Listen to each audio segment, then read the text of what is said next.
함께 기도하시겠습니다. 여호와의 자비하심이 무궁하심으로 우리가 진멸되지 아니함이니이다. 이것이 아침마다 새로우니 주의 성실이 그도소이다. 거룩하신 하나님, 주의 은총과 은혜 감사합니다. 연약한 저희들의 영혼의 복과 은혜를 더하시고 하나님의 온전하심과 거룩하심을 통해 세우시기 원합니다. 오늘도 주의 뜻과 은혜를 의지하며 서기 원하오니 곤고한 심령들을 고치시며 하나님의 뜻과 인도하심 가운데 세우시옵소서. 함께 하시고 붙드시기 원합니다. 예수님의 이름으로 기도합니다. 아멘. 찬송가 310장 1절 찬송 드리겠습니다. 1절입니다.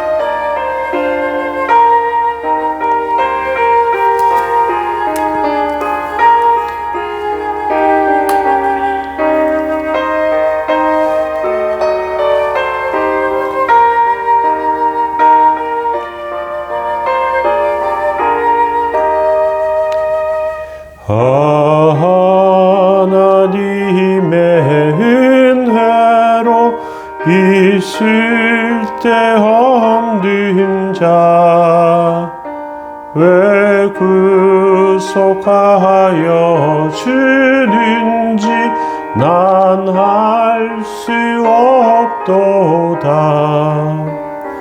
내가 믿고 또 의지함은 내 모든 형편 아시는 주님 늘 보호해 주실 것을 나는 확실히 아네. 아멘. 시편 104편 1절에서 9절 말씀 보시겠습니다. 내 영혼아 여호와를 송축하라. 여호와 나의 하나님이여 주는 심히 위대하시며 존귀와 권위로 옷 입으셨나이다. 주께서 옷을 입음같이 빛을 입으시며 하늘을 휘장같이 치시며 물에 자기 누각의 들보를 얹으시며 구름으로 자기 수레를 삼으시고 바람 날개로 다니시며 바람을 자기 사신으로 삼으시고 불꽃으로 자기 사역자를 삼으시며 땅에 기초를 놓으사 영원히 흔들리지 아니하게 하셨나이다. 옷으로 덮음같이 주께서 땅을 깊은 바다로 덮으심에 물이 산들 위로 솟아올랐으나 주께서 끄짖으시니 물은 도망하며 주의 우레소리로 말미암아 빨리 가며 주께서 그들을 위하여 정하여 주신 곳으로 흘러갔고 산은 오르고 골짜기는 내려갔나이다. 주께서 물의 경계를 정하여 넘치지 못하게 하시며 다시 돌아와 땅을 덮지 못하게 하셨나이다. 아멘. 시편 104편 말씀으로 하나님 말씀 나누시겠는데 하나님의 위대하심에 대해서 살펴보기를 원합니다. 추운 겨울 영하를 넘나드는 날씨 바깥에 있다가 따뜻한 집에 들어가면 몸이 눈 녹듯이 녹습니다. 너무 추워서 집에 들어갔는데 만약 그 집이 자기 집이 아니라면 몸은 좀 편할지 모르지만 마음 불안하죠. 이것이 오늘 세상을 살아간 사람들의 마음입니다.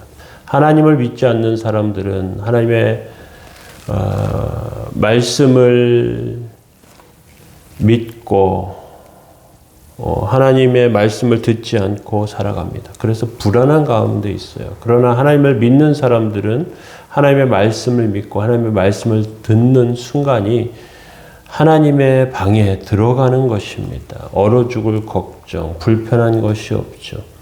하나님을 믿지 않는 사람들은 훌륭한 능력을 가지고 있고 또 자기 운명과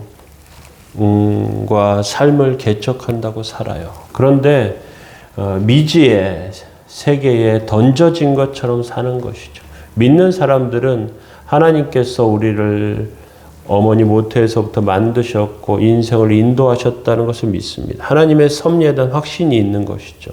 세상에 내동댕이 쳐졌다는 생각으로 사는 것이 아닙니다. 믿는 사람들은 하나님의 은혜 가운데 사는 것입니다. 믿지 않는 사람들은 태어나면서부터 세상에 몸부림치면서 삽니다. 정복하고 약탈하면서 승리하기 위해서 애씁니다. 인생의 목적이 다르고 인생을 보는 관점이 다릅니다. 하나님의 백성은 온 세상을 하나님께서 만드신 것이라고 믿고요. 확신합니다. 그래서 굶어 죽거나 쫓겨나거나 할 걱정을 할 필요가 없습니다. 이 세상이 하나님의 것이기 때문에 그렇습니다. 그리고 세상을 보면서 하나님께서 얼마나 위대하신 분인지 발견하게 됩니다. 본 시편은 시편 104편 말씀은 온 세상을 창조하신 하나님을 찬송하고 노래합니다. 마치 창세기 1장의 말씀, 천지창조를 떠올리게 하는 그러한 말씀입니다. 우리가 하나님의 도움과 은혜 가운데 사는 것이죠. 그래서 30절에 주의 영을 보내어 그들을 창조하사 지면을 새롭게 하셨나이다 하신 말씀이 주제와 같은 그런 말씀이라고 할 수 있습니다. 오늘은 그 하나님의 광대하심에 대해서 좀 살펴봅니다. 우리는 세상을 볼 때 너무 크거나 너무 작으면 그것들을 잘 보지 못합니다. 아이들은 부모를 보면 부모가 너무 크게 보이죠. 또 어린아이 때 보던 초등학교의 운동장은 굉장히 큰 운동장이었어요. 그런데 나이가 든 뒤에 우연히도 그 초등학교 운동장에 가봤는데요. 운동장이 너무 작은 거예요. 야, 그때 분명히 이렇게 큰 운동장이었는데 바뀌었나? 바뀌지 않았습니다. 그대로예요. 건물이 그냥 그대로 있습니다. 그런데 굉장히 작은 운동장이었어요. 야, 이것이 이렇게 보는 것이 다르구나 생각하게 됩니다. 또 어른들도 아이들이 잘 눈에 들어오지 않을 때가 있습니다. 작은 것은 잘 눈에 보이지 않는 것이죠. 우리가 하나님의 나라, 하나님께서 만드신 세상을 볼 때 하나님을 잘 발견하기 어렵습니다. 하나님은 너무 크신 분이고요. 너무 위대하신 분입니다. 우리 눈에 잘 보이지 않아요. 그런데 그래서 어떠한 다른 것들, 하나님께서 만드신 것들이나 이런 것들을 통해서 발견하게 되는 것이죠. 창세기 1장에 하나님께서 우주와 빛을 만드시고 지구를 만드십니다. 어느 누구도 이 장면을 보지 않았습니다. 하나님께서 천지를 창조하실 그 처음에는 인간은 없었어요. 그냥 성경에 하나님께서 사람들을 통해서 기록하게 하셨죠. 1절에 내 영혼아 여호와를 송축하라. 여호와 나의 하나님이여 주는 심히 위대하시며 존귀와 권위로 옷을 입으셨다고 말합니다. 인간이 하나님이 어떤 분이신지 아는 것은 굉장히 큰 영광입니다. 어떤 대가에 대해서 연구하면서 그 대가의 사상이나 생각을 알게 되면요, 자기도 조금 더 성장하고 자랄 수 있습니다.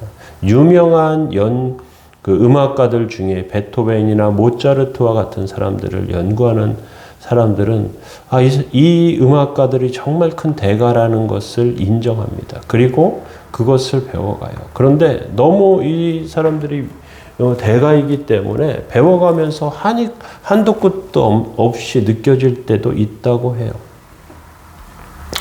우리가 하나님에 대해서 아무리 잘 알아도요, 하나님의 모든 것을 다 아는 것은 아닙니다.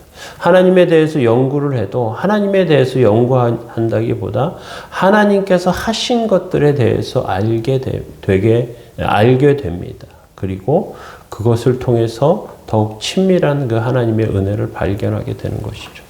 하나님은 그만큼 위대하시고 아름다우신 분입니다. 그 하나님을 안다고 해서 당장 돈이나 명예가 생기지 않습니다. 그런데 우리가 하나님을 알아가면서 하나님의 뜻을 알아가면서 하나님의 속마음을 알게 되면서 그러면서 우리는 내 생각과 내 의도 또는 어떤 욕망 이런 것들이 아니고 하나님께서 원하시는 것을 생각하면서 살게 되죠. 그러면 우리의 삶과 인생에는 하나님 주시는 놀라운 은혜가 있습니다. 심히 위대하시며 존귀와 권위로 옷을 입으신 분이 어떤 분이시냐? 질적으로 높은 분이고 권위를 가지고 계신 하나님. 그 하나님이 2절에 보니까 주께서 옷을 입은 같이 빛을 입으시며 하늘을 휘장같이 치시며 이렇게 말하고 있습니다.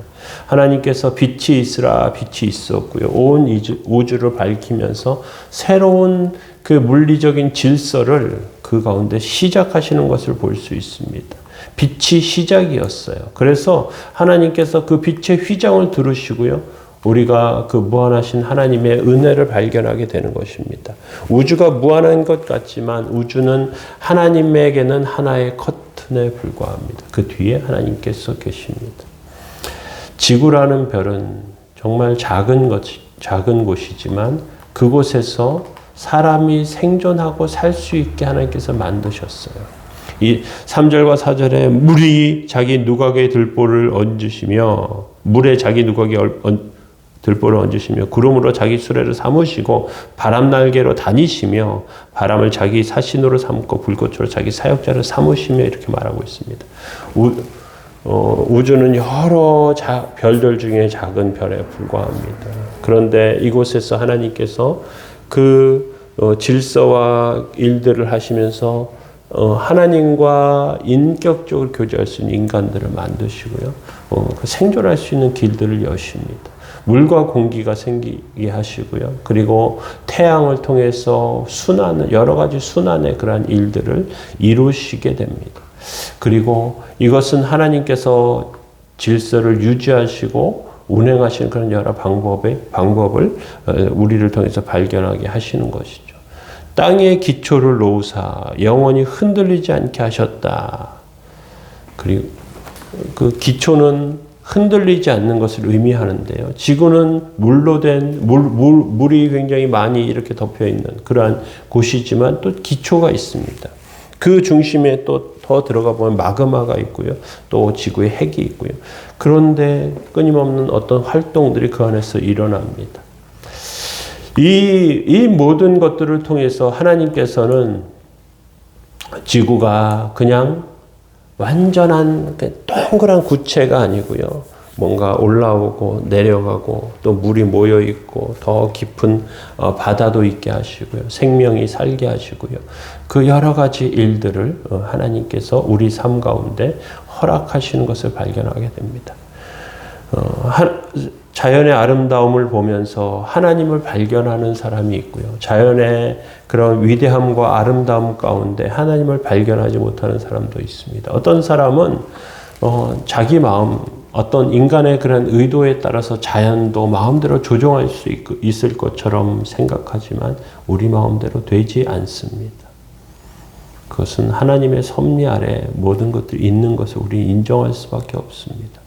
인간이 아무리 문명이 발달해도 자연을 이기지 못합니다. 그 자연의 그런 운행과 여러 가지 방법을 따라서 살아가는 것이죠. 오늘 저와 여러분들은 이러한 것들을 기억하며 하나님의 은혜 가운데 살고 세워져야 합니다. 하나님께서는 우리를 사랑하시며 은혜 베푸시며 은총과 도움의 손길을 우리 삶 가운데 주십니다. 그 하나님을 찬송하며 광대하심을 발견하는 그런 저와 여러분들 되시기 바랍니다. 오늘 하나님께서 은총과 은혜 베푸신 것을 기억하며 사는 한 날 되도록 기도하시면 좋겠습니다. 제가 기도하시겠습니다. 여호와의 자비와 공률이 무궁하심으로 우리가 진멸되지 아니함이니이다. 이것이 아침마다 새로우니 주의 성실이 크도소이다. 거룩하신 하나님, 주의 은혜와 사랑을 감사합니다. 저희들을 도우시고 세우시고 함께해 주셔서 하나님의 그 크고 오묘하시고 광대하심을 잘 발견하도록 주여 붙잡아 주시고 오늘도 지키시고 인도하시는 하나님의 뜻에 세워지는 바르게 서는 그러한 영혼들 다 되도록 주님 붙들어 주옵소서. 오늘도 주의 능력과 은혜 가운데 서게 하시고 하나님의 온전하심과 거룩하심을 바라보게 하시며 주의 뜻을 이루는 삶으로 저희들을 붙들어 주옵소서. 오늘도 주의 능력과 은혜 가운데 세우시기 원합니다. 주의 온전하심과 거룩하심 가운데 서게 하여 주옵소서. 주의 은총과 은혜 가운데 서게 하시기 원하며 감사드리며 예수님의 이름으로 기도합니다. 아멘. 교회를 위해서 기도하시고요. 하나님의 은총과 은혜 가운데 세워지는 저희들의 삶이 될 수 있도록 위해서 기도하시면 좋겠습니다.